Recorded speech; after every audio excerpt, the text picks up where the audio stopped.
ఆంధ్రప్రదేశ్ రాజధానిగా అమరావతికి చట్టబద్ధత కల్పించే బిల్లుపై రాజ్యసభలో చారిత్రాత్మక చర్చ జరిగింది. వైసీపీ మినహా అధికార ప్రతిపక్షాలకు చెందిన ఎంపీలందరూ ఈ బిల్లుకు ఏకగ్రీవంగా మద్దతు పలికారు. అమరావతి కేవలం ఒక నగరం మాత్రమే కాదని 5 కోట్ల ఆంధ్రుల ఆత్మ గౌరవమని ఎంపీలు కొనియాడారు.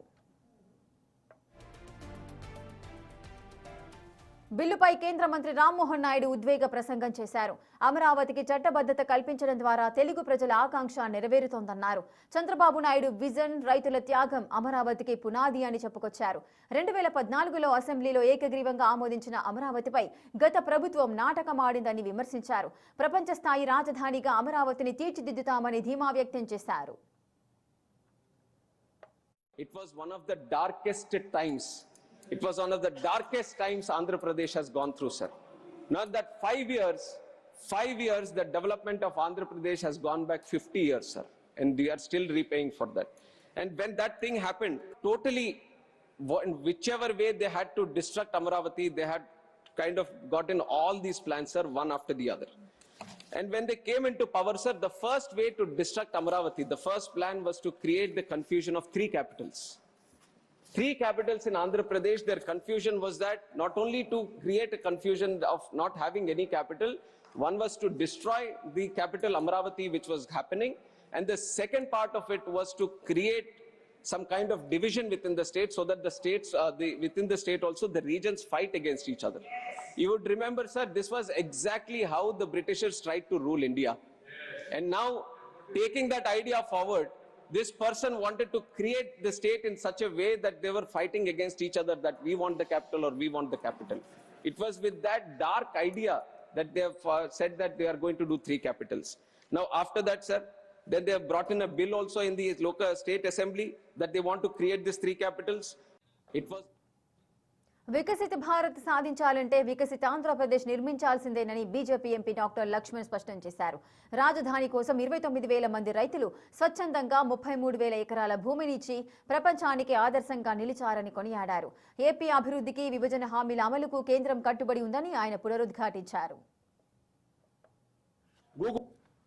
2 రాష్ట్రాలు విడిపోయిన తర్వాత ఏకంగా ఆంధ్రప్రదేశ్కి మాత్రమే 10,314 కోట్లు రైల్వేల అభివృద్ధి కోసం ఇవ్వడమే కాకుండా ఏ రకంగా ఆ ప్రజల డిమాండ్కి అనుగుణంగా రైల్వే వైజాగ్లో ఒక జోన్ ఏర్పాటు చేసి ఇవాళ ప్రజల యొక్క ఆశలను ఇవాళ ఏ రకంగా నెరవేర్చిందో.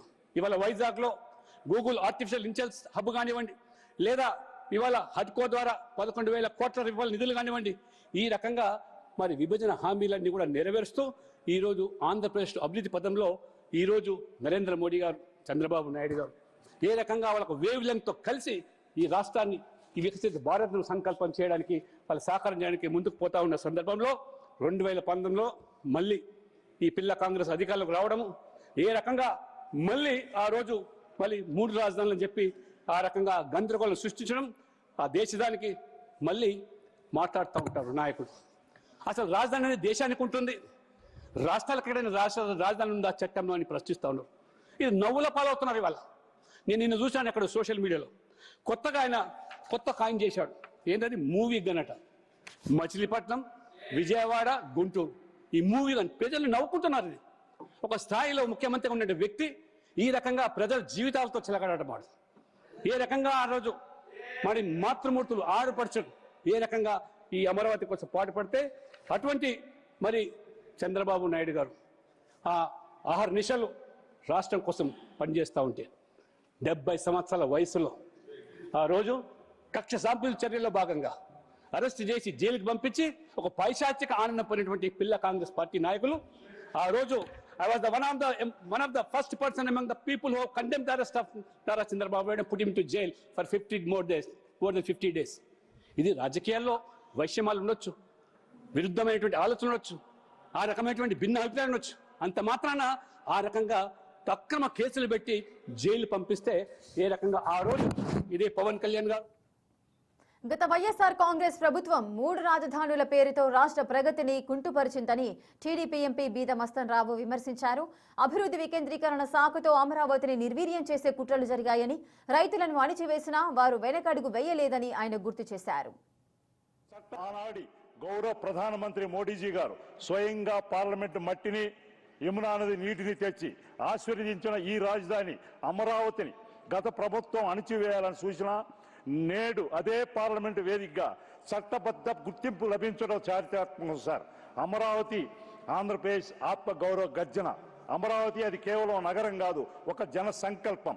అమరావతి 5 కోట్ల ఆంధ్రుల ఆశయ సౌధం. అమరావతి అసలు ప్రజల గుండెల్లో తలెత్తిన ఒక నినాదం.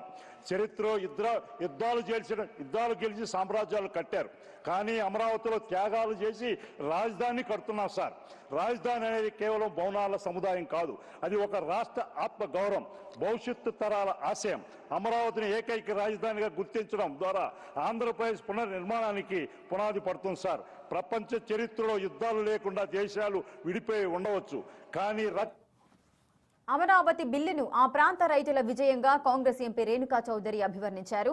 ఉద్యమ సమయంలో మహిళలపై జరిగిన లాఠీ చార్జీలను ఆమె గుర్తు చేస్తూ గత ప్రభుత్వం రాజధాని లేకుండా చేసి రాష్ట్రానికి పెట్టుబడులు రాకుండా చేసిందని విమర్శించారు.